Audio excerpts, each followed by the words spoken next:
Got it. And this is the elevator, passenger elevator at the JCPenney store, Galleria, Johnstown, Pennsylvania. Base model Schindler MPH. It was I just got the freight elevator here. This is a Schindler with Adams. The freight's ridiculously easy to get into, just like all the other JCPenney stores. Goes through the back, the double doors to the left of here on the lower level. Find the freight elevator right in the middle.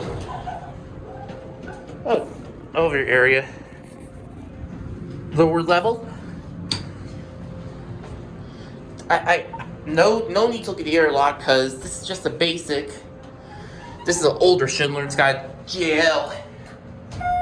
Either a Westinghouse airlock. It's got a cab view. Basic 90s JCPenney style elevator. Early 90s at least. Here, Fixtures RT. I cannot get this open. 3,500 pound capacity. There's no handle on the phone. This is kind of a base model Schindler.